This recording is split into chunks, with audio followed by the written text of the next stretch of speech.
আমি হামজালা ওমরের আদর্শে আদর্শবান হয়ে ময়দানে নেমেছি। গোটা শিবচর মাদারীপুর বাংলাদেশ হামজালার সিকিউরিটি হয়ে থাকবে। যেদিকে তাকাই সেখানে শত্রু, ডানে তাকাই শত্রু, বামে তাকাই শত্রু, সামনে তাকাই শত্রু, পিছনে তাকাই শত্রু। কিন্তু আল্লাহর কোরআনের সে আয়াতটা আমার মনে পড়ে, আল্লাহু খায়রুল হাফিজা ওয়া হুয়া আরহামুর রাহিমিন। যদি হেফাজত করার কেউ থাকে, আমি হামজালাকে আল্লাহ যথেষ্ট হেফাজত করার জন্য। দুনিয়ার কেউ আমার পশম ছিঁড়তে পারবে না ইনশাআল্লাহ। যদি আল্লাহ আমার সাথে থাকে, গোটা দুনিয়া আমার শত্রু হলেও হামজালার একটা লোম ছিঁড়তে পারবে না ইনশাআল্লাহ। এজন্য দোয়া করবেন, যারা মৃত্যুকে ভয় পায় না তাদেরকে ভয় দেখিয়ে কোনো লাভ নাই। আমরা রাস্তায় বের হই ইনসাফ প্রতিষ্ঠা করার জন্য, আমরা রাস্তায় বের হই আগামীর বাংলার যুবকদেরকে মাদকের হাত থেকে রক্ষা করার জন্য। এজন্য আমাদের জীবন হুমকির মুখে। আজ আমার নেতৃবৃন্দরা বলছে আপনার 2-4টা লাইসেন্স করে পিস্তল রাখতে হবে। আমি নিজেও জানি না তারা লাইসেন্সের জন্য জমা দিয়েছে। আমি তখনও তাদেরকে বলেছি আমি হামজালা আল্লাহর উপরে ইয়াকিন করে চলি। যতদিন আমার রব আছে আমার সাথে, আমার কিচ্ছুর প্রয়োজন নাই। ওমর যখন দেশের নেতৃত্ব দিয়েছে, ওমরের সিকিউরিটির প্রয়োজন হয় নাই, কারণ গোটা মদিনা ওমরের সিকিউরিটি ছিল। আমি হামজালা ওমরের আদর্শে আদর্শবান হয়ে ময়দানে নেমেছি। গোটা শিবচর মাদারীপুর বাংলাদেশ হামজালার সিকিউরিটি হয়ে থাকবে। হাদিকে হত্যা করা হয়েছে, হাদিকে হত্যা করা হয়েছে। হাদির জন্য আজও লাখো যুবকের চোখের পানি আমি দেখি। রাস্তায় নামলে যুবকরা আমার হাত ধরে চোখের পানি ছেড়ে বলে, হামজালা ভাই, হাদির বিচারের, হাদির হত্যার বিচার আপনি চাবেন।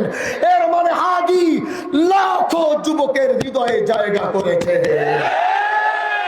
বলে কেন? হাদি এমন কি করেছে? বলে বেশি কিছু করে নাই, ন্যায় এবং ইনসাফের পক্ষ নিয়েছিল, ইনসাফ প্রতিষ্ঠার স্বপ্ন দেখেছিল। আমি হাদির আওয়াজ জানি না কতটুকু যাবে, কিন্তু হাদিরা যে কাজটুকু রেখে গিয়েছে সমাপ্ত করতে পারে নাই। আমি হামজালা আমার জীবনের বিনিময়ে হাদিদের রেখে যাওয়া সেই কাজ সম্পূর্ণ করবো ইনশাআল্লাহ। এজন্য দোয়া করবেন তো? হাজী শরীয়তুল্লাহ বংশের এই সন্তানের জন্য দোয়া করবেন তো?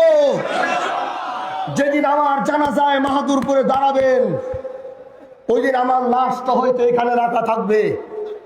যেদিন আপনারা হামজালার মৃত্যুর সংবাদ শুনে বিভিন্ন অঞ্চল থেকে মুরিদরা ছুটে আসবেন, সেদিন এই মাঠে দাঁড়িয়ে হামজালার জন্য একটা দোয়া করেন, আল্লাহ যেন হামজালাকে মাফ করে দেয়।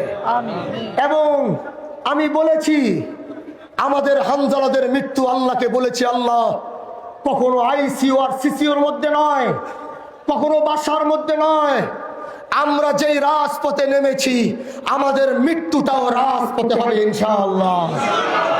আমাদের কাপড়গুলো রেখে দেওয়া হবে আগামীর জাতির যুবকদেরকে দেখানোর জন্য, ওদেরকে উৎফুল্ল করার জন্য, ওদের মন মানসিকতা আরো চাঙ্গা করার জন্য আমাদের রক্ত মাখা কাপড়গুলো তাদেরকে দেখিয়ে এদেশের যুবকদের ভিতরে ইনসাফের তামান্না ঢুকিয়ে দেবে ইনশাআল্লাহ। এজন্য ভাই আমার, আজ এই ময়দানে হাজী শরীয়তুল্লাহর বংশের যেই সন্তানরা আজও জীবিত আছে, আমাদের জন্য খাস করে দোয়া করবেন।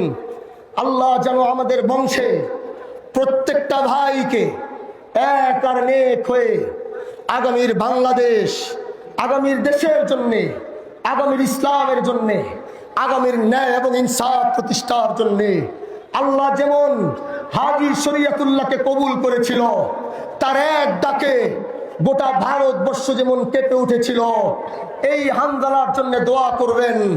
আরেকটা ইনসাফের ডাক দিতে চাই, আরেকটা ইনসাফের ডাক দিতে চাই, আরেকটা ইনসাফের ডাক দিতে তারেক ইনসাফের ডাক গোটা বাংলার ৮৪,০০০ গ্রামে পৌঁছে দিতে চাই।